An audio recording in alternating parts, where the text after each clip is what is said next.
out by Fox Sports NBA analyst Chris Broussard. Chris, great to see you. I start with you. Are the Lakers better or worse than they were last season? They're better. And I know the three of us, I believe, Shannon and Skip and myself, when we first heard about them adding Russell Westbrook, all of us were skeptical and didn't really like it. And I remember I said when Brooklyn came together, that was the greatest chemistry experiment I've seen in the NBA in decades. Well, this group, Russell and LeBron, they make Brooklyn look like a match made in heaven. All right? That said, the talent is it's just incredible. All right, the talent at the top of the roster, LeBron, AD, and Russell, is incredible. Then I think they did a good job, especially considering what they had to work with financially. They did a good job of adding around them. And I'm going to give LeBron the credit or benefit of the doubt of because he's one of the smartest players we've ever seen, that he might be able to make this work chemistry-wise. All right, as far as him and Russ. But let me get to this first. Around them, Jen mentioned a lot of the shooters. I don't think any of them are Kyle Korver. None of them are awesome shooters, but they're solid. Malik Monk, Kent Bazemore, I like as a 3-and-D guy. Wayne Ellington, Trevor Ariza. Carmelo even has become a much better three-point shooter. Dwight Howard gives them size that Skip, I think you said this earlier or, last year. They missed him last year. And I know they brought on Andre Drummond, who's bigger than Dwight, but Dwight is more athletic than Drummond. I think he was just a better fit. So he'll help when they want to go really big. And they still got Marc Gasol, who can spread the floor, which is going to be critical for them. They'll probably start Gasol, is my guess, because having floor spacing is going to be huge. Now, the key is still, I'll get to Russ and LeBron. The key is Anthony Davis still. All right, Anthony Davis has got to stay healthy, number one, and get back to being one of the best bigs in the league like he was 2 years ago. If he doesn't do that, they likely won't win the West, let alone a championship. AD has got to be AD of 2 years ago. All right, now for LeBron and Russ, I know when they talked a few weeks ago before the trade was made, LeBron talked about playing power forward, AD at the 5. I like AD at the 5. But LeBron, in my view, needs to be the point guard. I think LeBron needs to take on the mindset of Magic Johnson to make this work. And I think he should view himself as the third scoring option. And he should make sure Anthony Davis gets his, Westbrook gets his, and all the surrounding pieces. LeBron's going to score 20-plus points just by being on the floor for 30 minutes. We know he can get his, but make sure those other guys eat. I think that's critical. I think Westbrook moving off the ball, cutting to the basket, backdoor cuts, I think he could be great in that regard because LeBron will draw double teams and find him. And so I think that would work. And then Westbrook can handle the ball in transition and with that second unit when LeBron's on the bench. But I think, look, it's going to be an interesting fit. It is a chemistry experiment, but the talent is so great that it's hard to deny that I think they got to be the favorites in the West. I agree with you. I think they're definitely better offensively. Now, I don't know how much better they are defensively. They probably got a little worse defensively because KCP and Caruso, all those guys could guard the perimeter, and most of these guys are shooters instead of defenders. But for me, and you alluded to it, Chris, this is why I believe that it will work, because you're absolutely right. When they told me that the Brooklyn Nets was going to get James Harden, I said, do what with him? Because you got Kyrie and James Harden. I took Kevin Durant out of the equation because Kevin Durant can play at anybody, anywhere, anytime, any era. Kevin Durant doesn't need to be the ball. The other two guys are very ball dominant. So I'm like, okay, who's going to be what? Who's going to be this? And this is what gives me hope that they can play together, the Lakers, with Russ, AD, and LeBron, because I saw what happened in Brooklyn because guys were willing to sacrifice. James Harden won an MVP. Kevin Durant was already Kevin Durant. Kevin Durant wants to win a title outside of Golden State to solidify.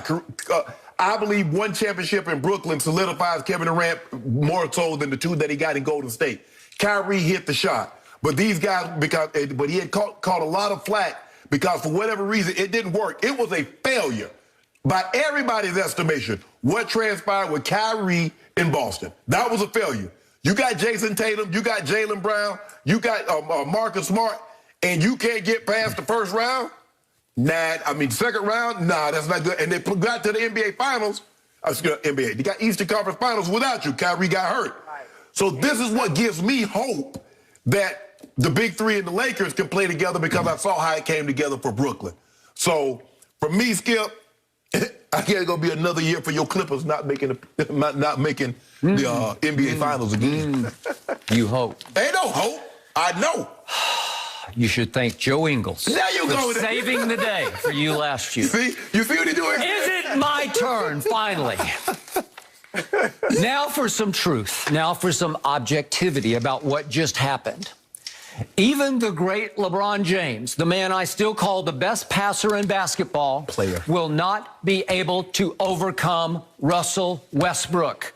Now, this was a very interesting twist because my man Shannon Sharpe has been advocating that Russ will be the point guard so that LeBron can finally move off ball a little bit more and concentrate on scoring and chasing down Kareem Abdul-Jabbar. You say that like that's a bad thing. Well, he's the all-time greatest scorer in the history. Is that all you got? Is that what you want now? Do you want a fifth championship or do you want Kareem? Both. Oh, well, you're not going to get both. Not with Russell Westbrook. So to Chris's point, Chris is saying that Russ would play off-ball more as the, two guard, I guess?